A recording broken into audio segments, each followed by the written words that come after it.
Yo, yo, yo, how's it going, everybody? Welcome to episode 97 of the 343 podcast. It's going to be a bumper show. We got some fantastic guests. Just to make my way around the room, we'll start with our resident host, or co host, as he always is, AF, Ahmed Faraz. How's it going there, mate? I'm doing good, man. How are you doing? Yeah, no, all good. Nice to see you've cracked out the United jersey, so you're probably feeling quite optimistic. And speaking of good vibes, we've got John Shin, our resident Man U fan. Yo, How's it one going, my second. man?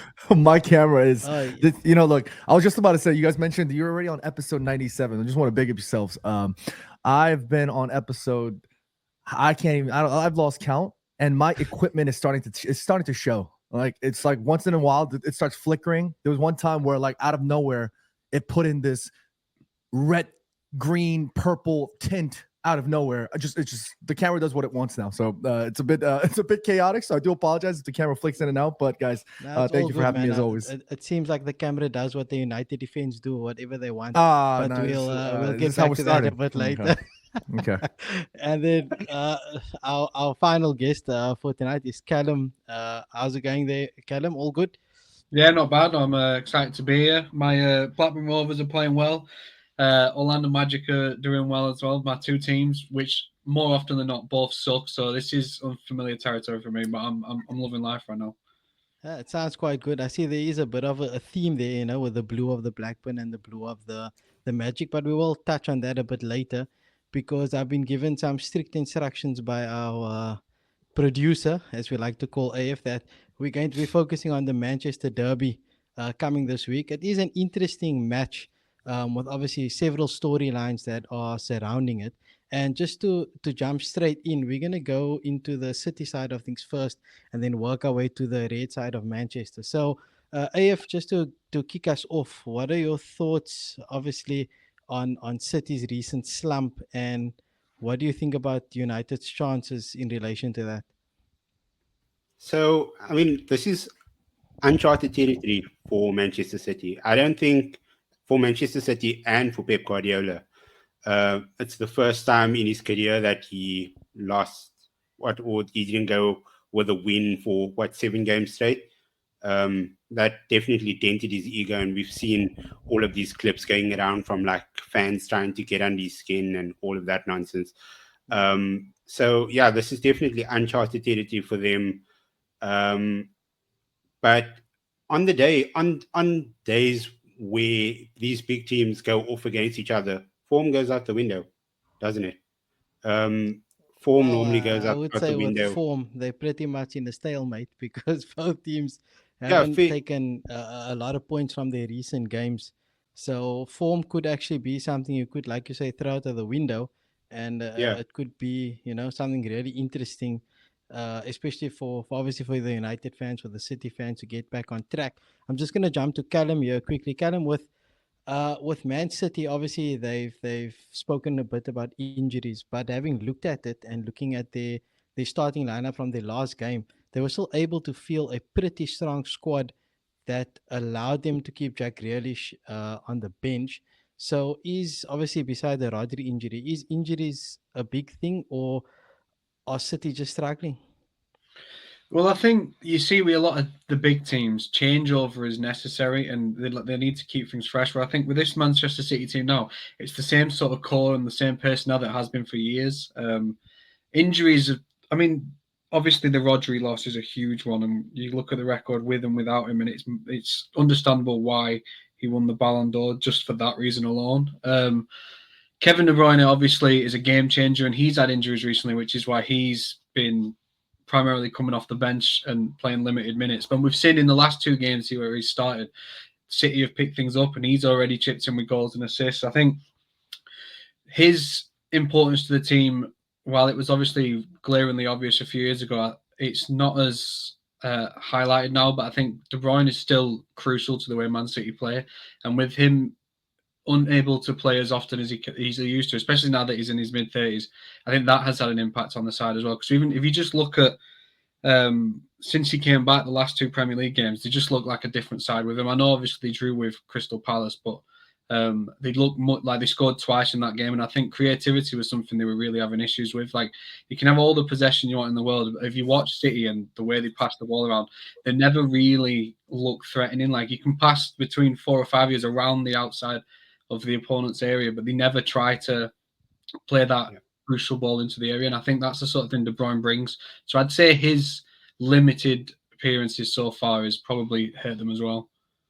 I think that's a great point with regards to the passing, because I think in the past, with everyone being a bit younger, they were passing at pace and being able to go up a gear, down a gear, and just dictate the tempo of the game. Whereas without Rodri and with the aging legs, obviously within the squad, it doesn't seem like they can keep up with the pace. And uh, the Crystal Palace manager, I think it's Oli Glasner, he said it afterwards, where he completely gave away his game plan. He said they were just too slow, and he knew that if Palace could work hard and run, there'd be enough space to get into, because they can't cover the ground like they used to. So, John, for you, how do you feel about City? Do you think that they are on the up and they're finding some good form coming into the derby, or is it actually going to be do United have a good chance?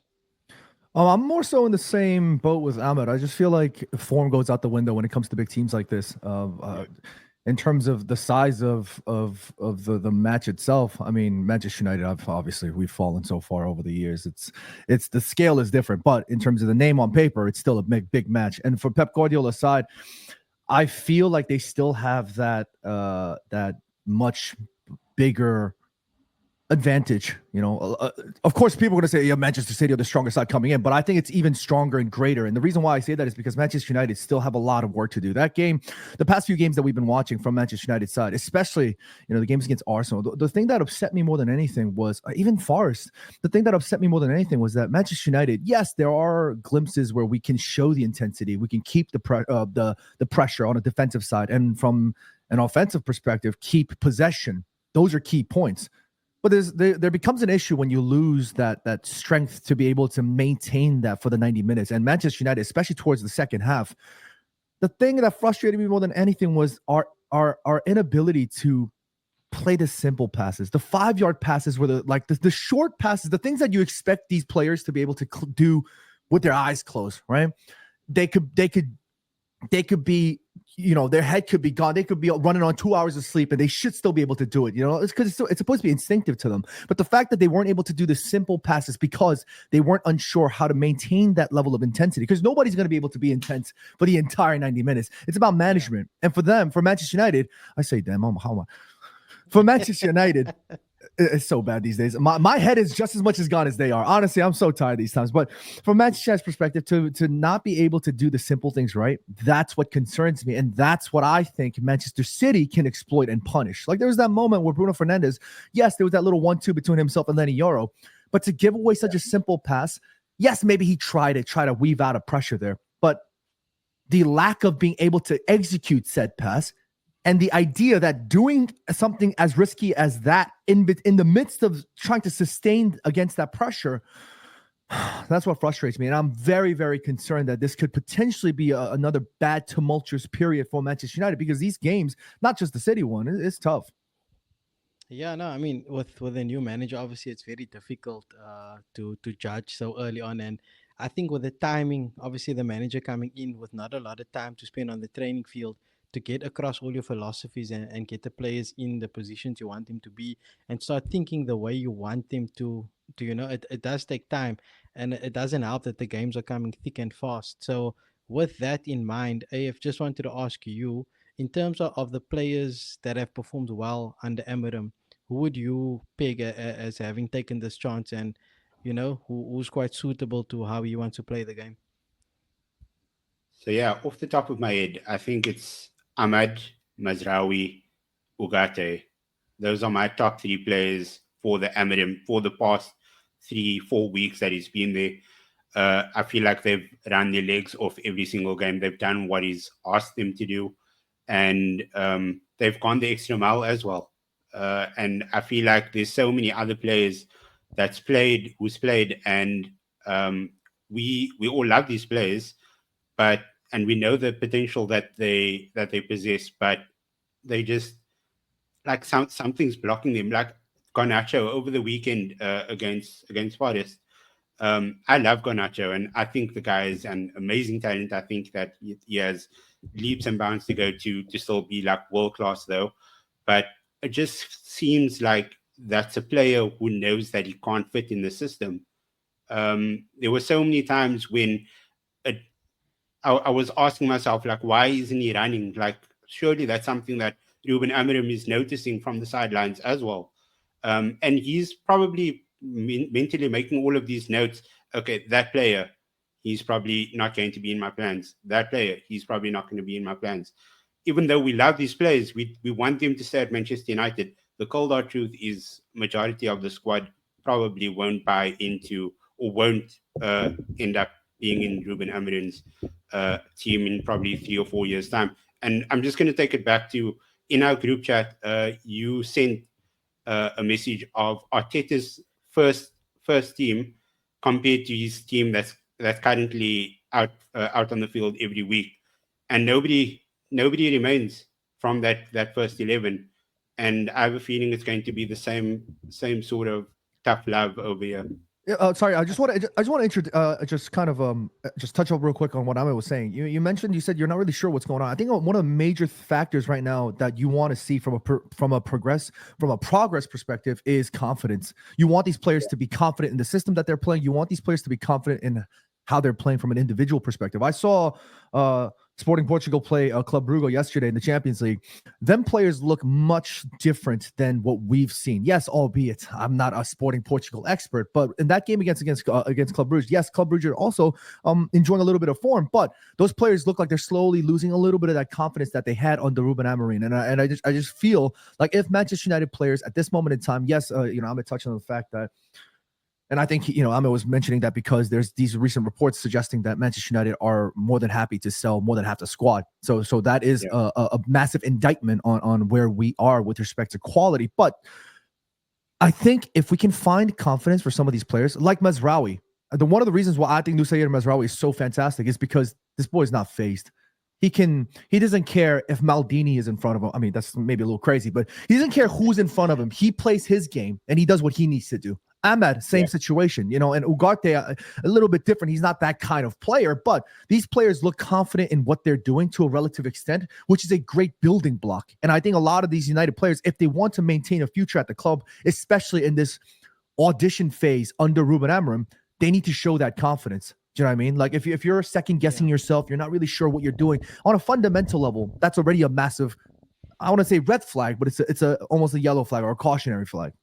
Yeah, look, from a performance perspective, there's obviously the coach has his philosophy and it will work with some players and it won't work with other players. And we'll touch on that a bit later with Chelsea.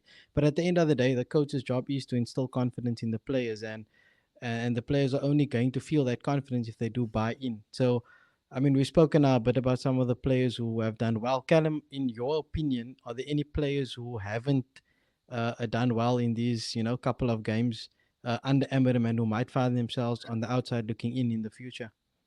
I mean, we did a piece for GiveMeSport earlier this week, and it was looking at the players Manchester United have gotten, ranking them in terms of what their status in the squad should be going forward, like who they need to keep, who they should be listening to offers for, and who they should just outright get rid. And I know there's some players like Mason Mount is a player that Amorim has this big belief in, and he really wants him to succeed, but I just don't see it with Mount. Like, he just doesn't look like the player that he was when he first burst onto the scene at Chelsea. After that loan spell with Derby, and then he came into the Chelsea side, he just doesn't look like that guy. Not to say he's been terrible, but I feel like players like Casemiro and Christian Eriksen, these aging players who are on these lofty contracts, they're players that probably shouldn't be at Manchester United. If you're wanting to restart, I think you need to get the big names like that are costing a fortune off the books. I'm not saying get rid of Andre Onana, but obviously he's been a bit all over the place recently. He's had some really shaky performances, which is a shame because I think at the start of the season he'd really turned things around, because last year he didn't start well, and I think he come into his own a bit in Manchester, and now the last couple of games he's looked really shaky. But there's so much upheaval at that club. It's hard to say that they should get rid of so many, because I think they need consistency as well. Like, spending millions to bring in Dan Ashworth just to let him go after a few months. It's just a fucking catastrophe. And it just shows that obviously they've brought these new big billionaire owners in, and everyone thought this is it now. Like, this is where things are going to turn around. But it feels like they haven't really got a clue either. So I think Amorim just needs time to mold the team in his vision, and it is going to take time. And I think some of these players, like Lissandro Martinez, is obviously getting pelters because of his performance against Forest, but we know what he can do, and I'd rather trust that he will come into his own. Same with Lenny Yoro, who didn't have a great game. These are players that have obviously got the potential to be great, and we've seen Martinez be great. And I think the players that aren't performing well right now, but they deserve the benefit of the doubt and to give them more time. But the oldest generation, like Casemiro and stuff, I think keeping them around is only going to hurt Manchester United going forward. Sorry, Ziyaad, I just want to talk a little bit about what touch base on what Callum said about Dan Ashworth. Look, I think from a PR perspective, from an optics standpoint, you're looking at the whole situation, and you go, oh my God, what is going on? But the thing that I think, just to provide a bit of perspective and devil's advocate, I'm looking also at it from the perspective of maybe this is a good thing. Right, because they're not dwindling on anything. If they felt like Dan Ashworth was not fitting in, if they felt like he was sort of surplus to requirements, I think it's actually a good thing that they didn't waste any extra time and just moved on with him. I personally think that's a better choice. What I don't think is a good decision from what we've seen with Ineos is, for example, doing all of these things with respect to cost-cutting measures, laying off hundreds of employees, raising ticket prices, taking special privileges away from the likes of Sir Alex Ferguson, the families of Matt Busby, and these incredible figures at Manchester United. I think these things are done incorrectly, but certain things they're doing right. Now, if you're being ruthless like that, I want them to go all the way. If they want to be ruthless like that, then go all the way. I'm not going to like it, but if that's what their identity is, if that's what their vision is, go all the way. Because I've spoken to so many Chelsea fans. I've spoken to Arsenal fans as well. Chelsea fans in particular tell us that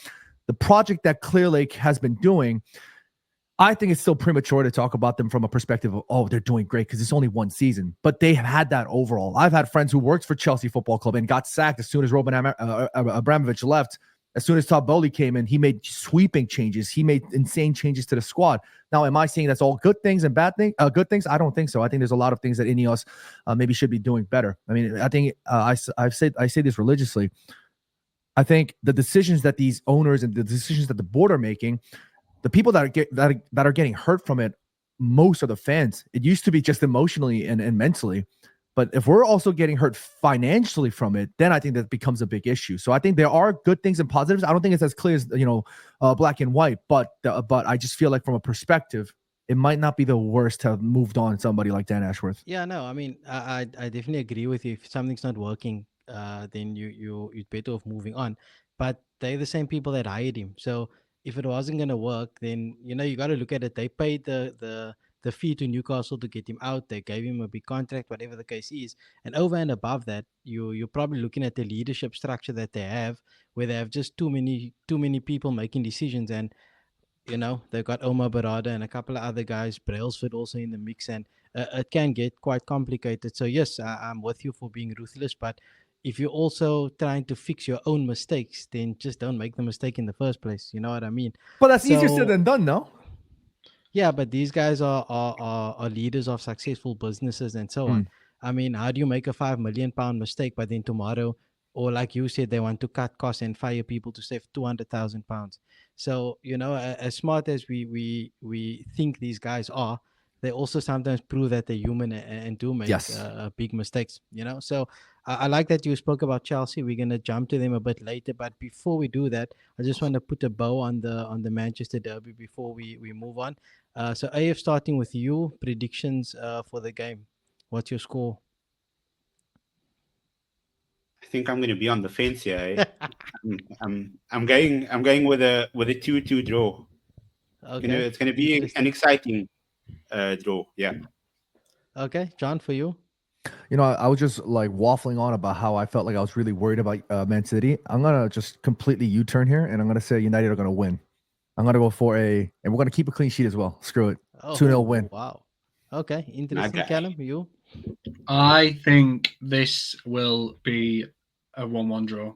I think I can't see Amorim losing 3 games in a row this early. Like, that would be a disastrous start, and I don't see it happening. And City have obviously looked all over the place, and they can't even pick up wins against like Crystal Palace. I think form obviously goes out of the window when it comes to derbies, but I think it's hard to deny that neither team looks great at the minute, and I think it'll just play out 1-1 draw. Haaland will probably score again, but it'll be a disappointing performance from him because it sounds stupid to say, but as a striker, like his goals hide his quite poor showings. Like he'll get 1 goal and it'll look better than it is. But yeah, I'm gonna say 1-1. Yeah, so like with Haaland, he's like up there with the top goal scorer and stuff. But I mean, he hasn't scored in quite a few games now. So it's those hat tricks that he got early on that's pushing him there to the top. I normally also go with a draw, but I think I'll just go for something different just to keep it a bit fresh.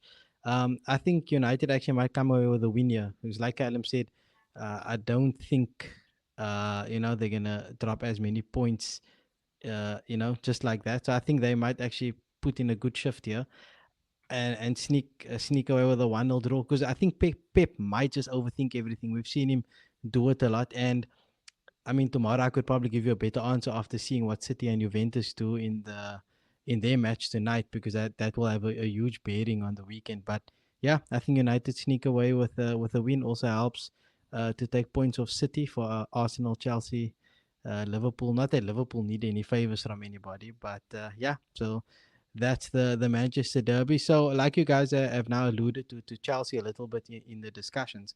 I was going to ask, is it time to take Chelsea seriously as a title contender? I already got the feeling from John that the answer is no. So before I get to John, Callum, your thoughts on Chelsea as contenders? I think it's hard because it's hard to call anyone a contender when Liverpool are so far ahead of everyone else this season, in terms of points and like just performances. Like under Slot, they look incredible. Whereas as Chelsea, I think what they're doing is far beyond expectations. I don't think anyone expected Maresca to come in and it just be this good. I know there were signs under Pochettino towards the end of last season that they were figuring things out, but for Maresca to come from the Championship last season with Leicester, I mean, fair enough, he won the Championship with Leicester last year, and now he's coming to Chelsea, but everyone seems to just be figuring things out at the same time. I think Enzo Fernandez looks like a player transformed to the one that originally joined Chelsea as a British record transfer deal. Like the last There's a few lot weeks. of talk that's because he's single now. Yeah, I've heard the divorce. But Yeah, they don't because I watched that and I'm looking at my fiance like maybe I'll be better off, maybe I should try my hand. No, but like let's hope she's not Fernandez watching. is awesome. I think Fernandez looks awesome. Nicholas Jackson has taken his game to a new level this season. I think this is the striker Chelsea have been looking for since Costa. Just having a prolific goal scorer up front makes such a difference. Cole Palmer's Cole Palmer. I mean, I don't know what there is to say about that guy that hasn't already been said. That Panenka at the weekend, that's him. It's him all over, man. He's so special. That makes City look even more foolish for letting a player like that go because that's who they could do with right now. But yeah, it's hard. I think Arsenal will probably still have what it takes to finish above Chelsea this season. I don't think the form that we're seeing Chelsea in is something sustainable. I think they will slow down. They're relying a little bit too much on the likes of Cole Palmer at times. But yeah, it's hard to call anyone a contender other than Liverpool. Yeah, no, I mean with recent form you mentioned now, the recent form is on par with Liverpool. Both teams have 4 wins in their last 5 games and 1 draw, so they both haven't lost. I mean, Liverpool obviously are on a different. They're playing a different league at the moment, but AF. So on that point with Chelsea, you also believe that their form will take a dip, or are they going to keep going at this pace? Look, I don't know how long this is going to be sustainable for, but at the moment I can't see it happening. But Okay. yeah, just on Callum's point, I think somewhere down the line in the season, eventually they're probably going to be brought back down to earth. But yeah, for the moment they are absolutely flying. I mean the game of the weekend, Spurs were up 2-0. Spurs looked cruising, and then Chelsea just found this fifth, sixth, seventh gear, and they just they took. I don't even want to say they took Spurs by surprise, but yeah, Spurs did look shell shocked at one point. A lot But of it talk just coming shows. out of the Chelsea camp is that's 3 point lane. So they're very happy to go play there because they win Yeah. so much there. So I think there was no point where they felt like that they could lose. And some, like John was talking about confidence, and some of you guys also Yeah. mentioning the point of confidence. They just feel confident playing there. So 2-0 behind, whatever the case is, they still feel they're gonna come away with a win. Yeah. So just speaking again, yeah, about Maresca, obviously, and the biggest thing, obviously, we've all seen the memes. We've made the jokes about how many players are in the gym at Chelsea and how big their squad is, and so on. John, your thoughts on how Enzo Maresca has gotten the buy-in from everyone to go along with this two completely different squads for the Premier League and then for the European competition that they're in. All the players seem happy. Everyone celebrating together when they score. So, what are your thoughts on that? I think it has a lot to do with if the players are sold in the project. I think from a managerial perspective, it has a lot to do with the idea that if the players are on board with whatever the manager decides, he can literally perform miracles. You know what I'm saying? And I think Chelsea, the squad at least, they have that. And I think he's really hit the notes perfectly in terms of how to be strict with certain players, like Noni Madueke. Like he's really strict with certain players, and you look at other elements, he's really soft, and that's has a lot to do with man management. And I'm a strong believer in that as the years progress and as football continues to develop, I think football managers have become more man managers, or just I guess, I don't know, you call them like father figures. I don't know, whatever the word is. I think I think the man management perspective has become such a big deal in the modern era of football. And I think Enzo Maresca, with all due respect, I don't see anything too spectacular in terms of the tactical, the dynamics or whatever it may be. I just feel like he's really getting that man management perfectly. And you're looking at somebody like an outcast like Jadon Sancho, who's joined Chelsea, to turn him around like that. Look, Jadon Sancho has had his issues with not just Eric Ten Hag, but Manchester United in particular as a football club. To control him and to kind of get him to hit the right notes perfectly, that's man management. Cole Palmer, to have a good relationship with him, that's man management.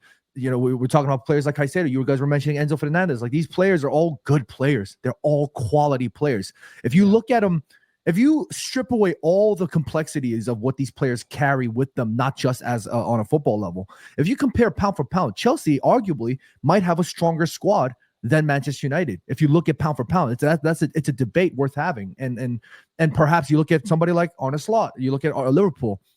Yes, man management is great as well, but that's a strong squad that he's already inherited. So there's a lot of like different things. But just to wrap up on your point about Enzo Maresca, I think it has to do with man management, and I think he's doing that really, really well. Yeah, I that's a great put, want to Dan. touch on that quick Okay, because I Callum, go completely for it. agree. And I don't want to bring this too much on to like my experiences with, like I mentioned earlier, the Orlando Magic. But you see something similar there with the man management that their coach is putting, because we've lost like our best two players to these injuries recently, and it would have been so easy to fall down and like collapse under the expectations we had going in. But they've really rallied around and they've really like banded together. And they've they lost last night, but it was a really gutsy effort. And I think the head coach Jamal Mosley has that father figure vibe about him. Like, you can see him take these players to a side.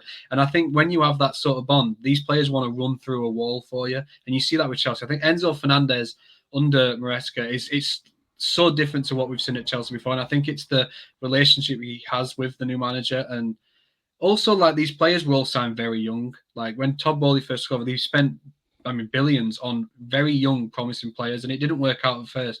But now the years are going by, these players are developing. They're coming into the players that the Chelsea saw, like what they knew they could be. And we've seen that with Caicedo. We've seen that with Fernandez. Yeah. Even Lavia, like, they're all developing into these really good players now. And I think until they change the goalkeeper, I don't think Sanchez is really the one for the future. I think that's what will let them down this season. Sanchez in goal will be what prevents them, because he looks really shaky.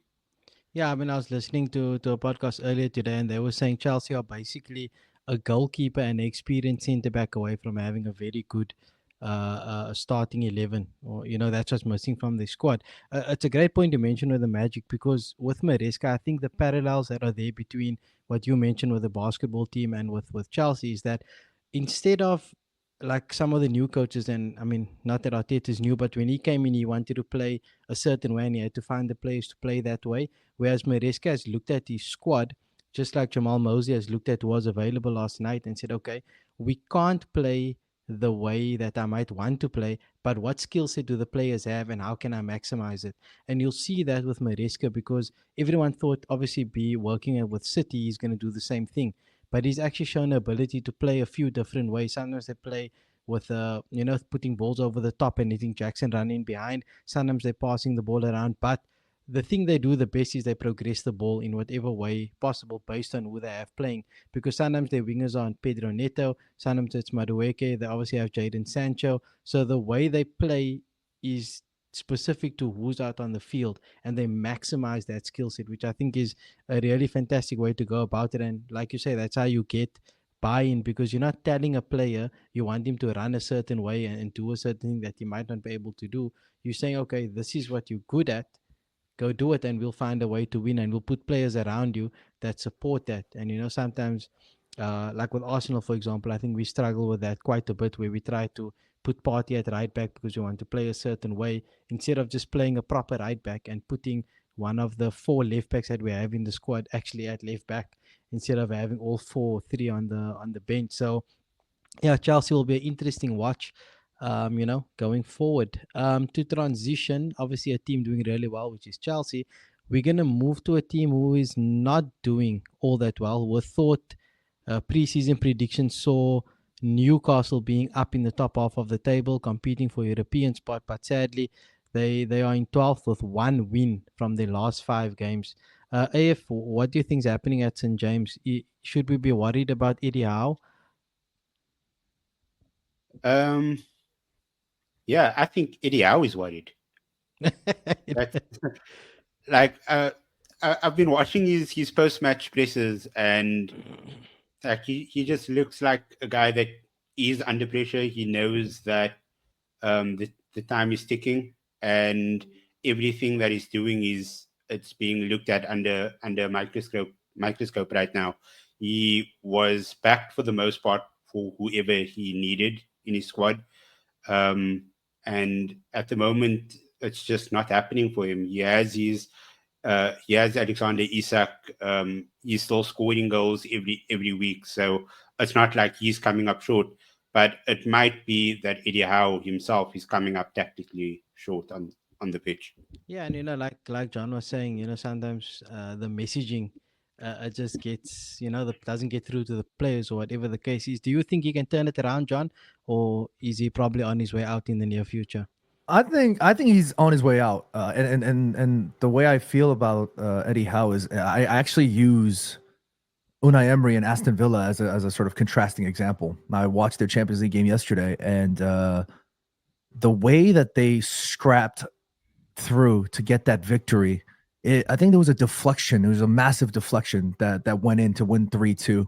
And like you can see that the players, like, they are there. They're ready. I mean, Callum mentioned running through brick walls and things like that. Like, that's in that identity is there. It's still lively. It's still fresh in the minds of all of the entire squad. You look at Newcastle side, I think that's slightly diminishing, respectfully, and I think it's dwindling a little bit. And I think that, unfortunately, that's just the way the start of the cookie crumbling, and I feel like Eddie Howe, and I'm not saying that Newcastle are going to just capitulate, but I just feel like that era of that peak is slowly coming down a little bit. And then I think that's a massive challenge for Eddie Howe, which respectfully, I don't think he can take care of, respectfully.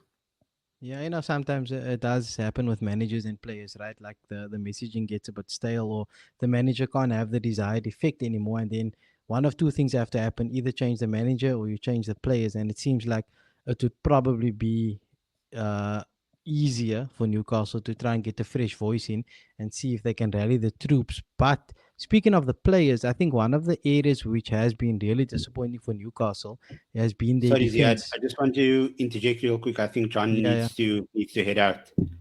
Okay, perfect. Sorry, John, gentlemen. I got no. the time zone difference and all that. I just want to say thank you guys, and I don't know if we'll have a chance to speak again, but happy holidays to everybody, and of course Same to you, man.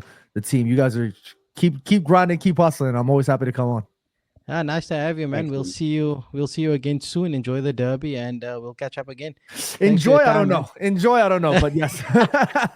Thank you, gentlemen. Take care. Cheers, Cheers, man. bro. Bye bye. Bye. Okay, so yeah, that was awesome to have John. Callum, as I was saying, for Newcastle, the defense used to be something they were really, very tight at the back. Dan Burn, Kieran Trippier, those type of guys, Fabian Shaw. Whereas I think now they're leaky. They always, there's always a chance they concede. Nick Pope's still doing well, but they're not covering the ground like they used to. So do you think the players have a big role to play in this, or would a switch off manager help their performance? Well, I think we all know Eddie Howe is a talented manager, but I think when he first took the job at Newcastle, he expected a very different situation. Like following the takeover, I think many people thought Newcastle were about to go wild in the transfer market and they were going to add all these stars. And they did it initially. They added some really good names like Bruno Guimaraes, Alexander Isak. Like these are names that came in. Even Trippier to a certain extent came in and really helped transform the team. But it slowed down a lot. And I don't think Eddie Howe thought he'd now, 3 years into this like new era, he'd still be relying on the players like Fabian Schär, and Dan Burn felt like a stopgap signing before they went and upgraded the position. But now here we are several years later, Dan Burn's still in the side. I was speaking to one of my friends who's a Newcastle fan recently, and he said if you'd have told him when the takeover happened that he'd be watching Sean Longstaff regularly featuring in the midfield for his team as 2025 approaches, he wouldn't have believed it. I think what Newcastle have done is they've come across these financial restraints, and it's really hindered what they can do on the market. Like, no disrespect to Lloyd Kelly, but who really thought that was the sort of sign that's going to take to the next level? I think the recruitment is what's let them down. The defense has really struggled. I think Trippier has shown his age, and Livramento's not been the game changer that I think he can be in the future, but he's not quite there yet, and I think that's hurt them a bit. If it wasn't for Alexander Isak, I think they'd be in a lot of trouble right now. Yeah. And that's actually scary because, moving on from how might not even change their fortunes if they can't recruit properly. I mean, obviously, you spoke about Longstaff. I'm sure they didn't expect that Sandro Tonali would be out for that period he was out, because he was supposed to be the key in the midfield, which they're slowly starting to show. But yeah, they probably do need to make some better signings. And like someone mentioned earlier, City letting Cole Palmer go.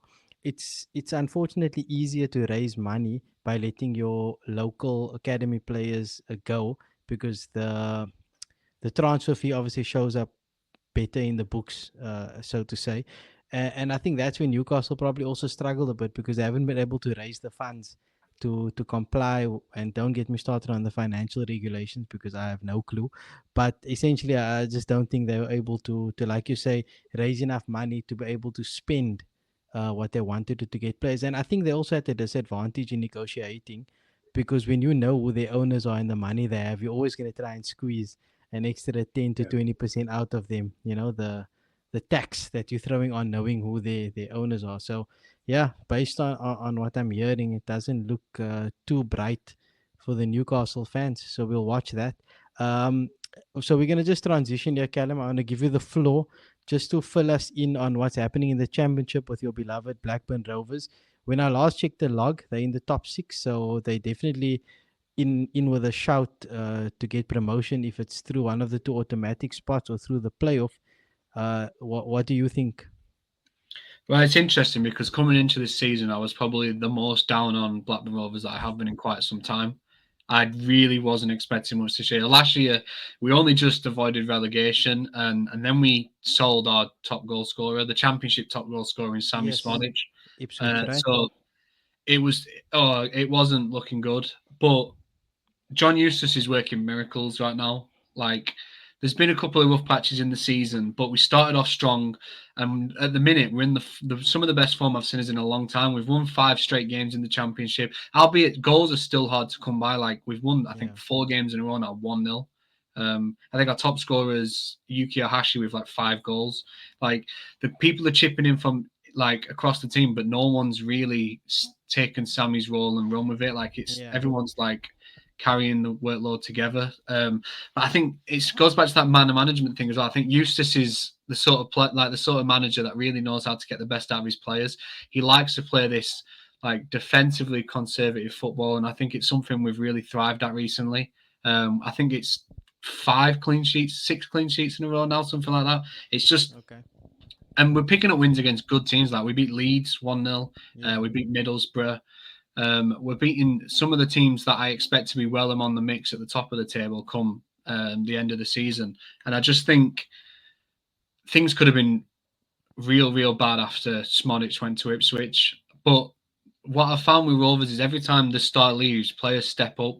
Like, we had Adam Armstrong, who went to Southampton. Then it was Ben Brereton Diaz, and then he left, and Sammy Smodic stepped up. And this time, it doesn't feel like there's been that one star to like take that role, but everyone's working together. And I will say the arrival of Todd Cantwell in the summer has like really changed everything. Like he's been magnificent, and I know there's a lot of talk about his attitude and his mentality for the game, and he can be a bit petulant at times. But we haven't seen that at Blackburn yet. Like he's been like the model professional since coming through the door, and his creativity is raising the floor of everyone around him. Long may it continue. My friend texted me yesterday, and he was like, "How upset are you going to be when you buy into this and they inevitably let you down again?" And I am expecting by April we will probably be about 14th again. It happens every year, and every year I believe. But right now we are in the playoff positions, and I am believing that this could finally be the year we get back to the Premier League because it could be. I mean, AF, it's when teams come back up, I'm always looking at who is it, how long have they been out of the Premier League, and Blackburn Rovers have been, one of my favorite teams in the past, obviously because we had Benny McCarthy playing over there. So, from a South African point of view, a good a team for us. It would be nice to have Blackburn back up, right? Yeah, I've a soft spot for Benny McCarthy. That was one of the first years I was old enough to be a fan, like watching week in, week out. And Benny McCarthy up top, like it was great. They were the days. Him and two guy behind him. Oh, Morton Gams Pedersen as well. Just running those names back. It's definitely there's a lot of nostalgia. Yeah. To me, there's just a lot of nostalgia related to Blackburn Rovers in the Premier League because they were there when I was growing up watching first Premier League. This game. Alan Shearer. Yeah. Alan Shearer, yeah. The only town to this day to win the Premier League. There we go. Everyone else has been a city. Not that I'm using that to brag, we're the only town.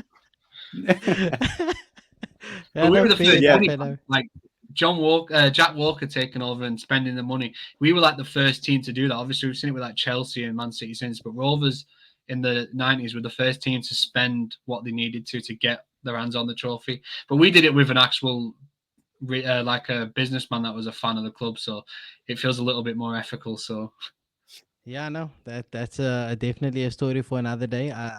With Blackburn, I think one of the things to watch out for obviously is in the January period, if they can get a loan signing, maybe a very good striker who hasn't been able to get minutes in the Premier League that could come down and help them and boost their chances. I think that would be fantastic. And that's often the difference, right? A good loan signing here and there, especially in the Championship, can help. Yeah, we've had to rely on a lot of loan signings. That's something with the financial issues at Rovers, with the Venke's in charge and all the law, the issues they've had with the law recently. Yeah.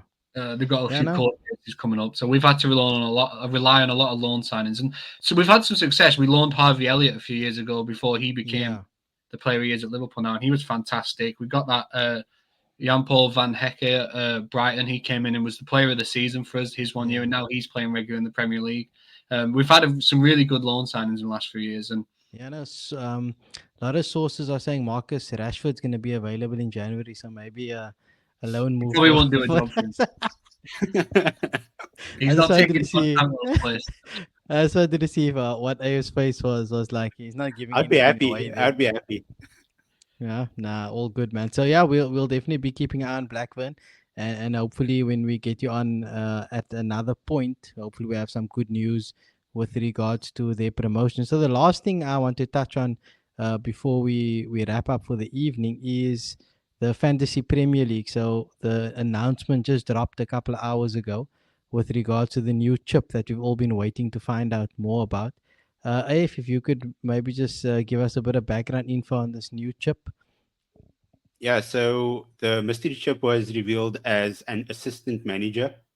And basically what it is that you have the ability to play this chip anytime from the second half of the season, and it would be active for 3 game weeks.